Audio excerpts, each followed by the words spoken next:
नमस्कार। आज की कहानी का शीर्षक है गरीब का ताजमहल। ये एक आश्चर्यजनक हिंदी कहानी है, तो पूरी कहानी में जरूर बने रहें। एक गांव में बिरजू नाम का एक व्यक्ति रहता था। उसकी एक प्यारी सी बेटी थी जिसका नाम राधा था। बिरजू एक कुम्हार था। वह मिट्टी से बने तरह तरह के खिलौने तथा बहुत सारे प्रकार के मिट्टी के बर्तन बनाया करता था। बिरजू बहुत ही मेहनती था। वह मिट्टी के बर्तन हमेशा बनाया करता था, लेकिन उसकी मिट्टी के बर्तन कभी नहीं ज़्यादा बिकते थे। उसकी बेटी राधा अपने पिता के साथ मिट्टी के बर्तन बनाने का कार्य भी किया करती थी। एक दिन की बात है, राधा अपने घर में एक अच्छा खासा मिट्टी का ताजमहल बना लेती है। वह अपने पिता से कहती है कि मेरी शादी में मुझे ताजमहल दीजिएगा। बिरजू अपनी बेटी का मन रखने के लिए कहता है कि हाँ बेटी, मैं तुम्हारी शादी में ताजमहल दूंगा। धीरे धीरे समय का भी पता नहीं चलता कि राधा कब बड़ी हो गई। एक दिन उसके घर में कहीं से मेहमान आते हैं राधा का रिश्ता पक्का करने के लिए। राधा का रिश्ता गांव के बगल वाले गांव में रहने वाले मोहन नाम के लड़के के साथ पक्का होता है। अब तो राधा मन ही मन मुस्कुराते रहती है कि उसके पिता उसके लिए ताजमहल बनवाएंगे और उसको अपनी बेटी को शादी में देंगे। तभी उसकी माँ उसके पिताजी बिरजू से कहती है कि आपने तो शादी पक्की कर ली, लेकिन दिन बैठाने की बात कब कीजिएगा। तभी बिरजू कहता है कि मैं कहीं बाहर मोहन के पिताजी से मिला और राधा की शादी की तारीख फिक्स करने की बात कही, लेकिन उसके पिताजी कुछ नहीं कहते और बात को टाल मटोल करते रहते हैं। फिर राधा के पिता बिरजू कहते हैं, मैं कल ही मोहन के गांव उसके घर जाऊंगा और उसके पिताजी से मिलकर राधा की शादी की बात ठीक करूंगा। वह अगले दिन ऐसा ही करता है। वह मोहन के घर जाता है, उसके पिताजी से बात करने का प्रयास करता है, लेकिन मोहन के पिताजी फिर से बात करने से मना कर देते हैं और कहते हैं कि मैं अपने बेटे की शादी बिना दहेज के नहीं करूंगा। तभी बिरजू कहता है कि जिस समय आप शादी की बात करने आए थे उस समय तो किसी प्रकार के दहेज की कोई बात नहीं हुई थी।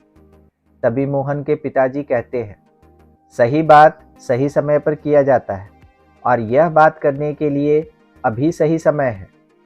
तभी राधा के पिताजी बड़े प्यार से कहते हैं कि अच्छा बताइए, आपको दहेज में क्या क्या चाहिए। तभी मोहन के पिताजी एक लंबी चौड़ी लिस्ट देते हुए कहते हैं, मुझे दहेज में 2 लाख रुपए चाहिए। उसके पिताजी कहते हैं, अगर तुम इसे दे पाओगे तो ठीक है, नहीं तो रिश्ता किसी भी तरह से नहीं हो पाएगा। लंबी चौड़ी लिस्ट लेकर बिरजू अपने घर की तरफ चल पड़ता है, लेकिन रास्ते में बारिश होने लगती है। वह एक चौराहे पर रुक जाता है और बारिश खत्म होने का इंतजार करने लगता है। जब वह बारिश खत्म होने का इंतजार कर रहा था तो वहाँ वह देखता है कि एक भिखारी बारिश में भीग कर भी भीख मांग रहा था। तभी बिरजू कहता है, तुम इतनी ठंडी में इतनी बारिश में भीग क्यों रहे हो? क्या तुम्हारे पास रहने का घर नहीं है? तभी वह भिखारी कहता है, मेरा घर नहीं है, मैं बस हमेशा एक वक्त की रोटी की जुगाड़ कर लेता हूँ, इससे मेरा काम चल जाता है। तभी बिरजू उस भिखारी से कहता है कि अगर तुम्हें कोई ऐतराज ना हो तो क्या तुम मेरे घर चल सकते हो रहने के लिए? मैं तुम्हारे खाने का प्रबंध भी करा दूंगा तथा साथ में सोने और रहने का भी प्रबंध करा दूंगा। तभी वह भिखारी कहता है, मैं तो बहुत दिनों से इसी तरह के प्रबंध का इंतजार कर रहा था कि कोई भला आदमी मुझे रहने और खाने का प्रबंध करा दे। बिरजू उस भिखारी को अपने साथ अपने घर ले जाता है और वहां उसे खाने के लिए कुछ देता है और रहने का प्रबंध करा देता है। भिखारी वहां रहने लगता है। करीब 2-3 दिन बीत जाने के बाद भिखारी को ऐसा लगता है कि बिरजू बहुत ज़्यादा उदास है। एक दिन वह भिखारी उससे पूछता है, तुम इतने ज़्यादा उदास क्यों रहते हो? क्या तुम्हें कोई तकलीफ है? तुम्हारे अंदर ऐसी कोई बात है जो तुम हमसे छुपा रहे हो? अपने मन की बात मन में ही रखना चाहते हो? तभी बिरजू कहता है कि देख रहे हो ना बाबा, मेरी बेटी बड़ी हो गई है और दूसरी बात यह है कि इसकी शादी तय हुई थी और लड़के वाले दहेज में बहुत सारा धन दौलत अथवा गाड़ी की मांग कर रहे हैं। मैं अपनी बेटी की शादी के लिए परेशान रहता हूँ। अब मुझे समझ नहीं आ रहा है मैं अपनी बेटी की शादी कहाँ और किस प्रकार करूं? और यहाँ मेरी बेटी राधा ने मुझसे कहा है कि मेरी शादी में ताजमहल देना। मैंने उसके लिए मिट्टी का ताजमहल बनवाया है ताकि उसके शादी में उसे दे सकूं।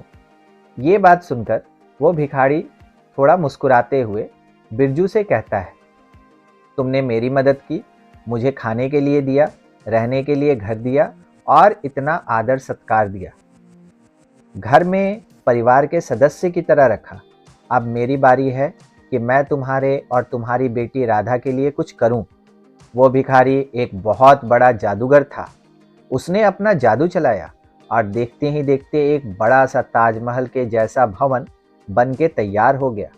बिरजू आश्चर्य से कभी उस ताजमहल को देखता और कभी उस जादूगर भिखारी को। उसके आश्चर्य की कोई सीमा ना रही। साथ ही उसके आंखों में खुशी और आभार के आंसू थे। वो जादूगर भिखारी बाबा को बहुत ज़्यादा धन्यवाद कह रहा था और उसके पैर पकड़कर अपनी कृतज्ञता जाहिर कर रहा था।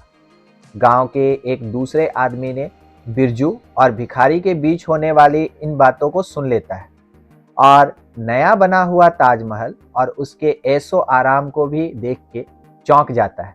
फिर क्या था, उसके बाद देखते ही देखते पूरे गांव शहर में उनकी बातों की चर्चा हो जाती है। सभी लोग सोचते हैं कि राधा से शादी कर ले ताकि उन्हें दहेज में ताजमहल मिल जाए। अब तो मोहन भी ये चाहता था कि राधा से शादी कर ले। उधर मोहन के पिता को जब ये बात पता चलती है कि बिरजू अपनी बेटी को शादी में देने के लिए ताजमहल बनवा कर रखा है, तो उसके पिताजी बिरजू के पास संदेश भिजवाते हैं कि वो राधा को अपने घर की बहू बनाने के लिए तैयार हैं और उन्हें दहेज में कुछ नहीं चाहिए। राधा के पिता मोहन से शादी नहीं करवाना चाहते थे क्योंकि उनके पिताजी दहेज के लालच में एक बार बिरजू को धोखा दे चुके थे। अब वह किसी भी प्रकार का रिस्क नहीं लेना चाहता था और बिरजू ने अपने ही गांव में एक अच्छा सा लड़का देखकर राधा की शादी करा दी और दहेज में उन्हें ताजमहल भी दे दिया। बूढ़े भिखारी बाबा ने जो जादुई ताजमहल बनवाया था उसे एक जगह से दूसरी जगह ले जाया जा सकता था। राधा उसी ताजमहल में बैठकर घर से विदा हुई थी। राधा और उसकी पति फिर उसी ताजमहल वाले जादुई घर में रहने लगे। अपनी बेटी की शादी करके और उसे खुशी खुशी जीवन बिताता हुआ देख बिरजू बहुत खुश था। वो बार बार उस भिखारी बाबा को धन्यवाद दे रहा था जो बिरजू को उसकी खुशियाँ देकर पता नहीं कहाँ चले गए थे। उम्मीद है आपको ये कहानी बहुत पसंद आई होगी। ऐसे ही ढेर सारी कहानियों के लिए हमारे चैनल को ज़रूर सब्सक्राइब करें। वीडियो पसंद आए तो आप इसे लाइक और शेयर ज़रूर करें। धन्यवाद।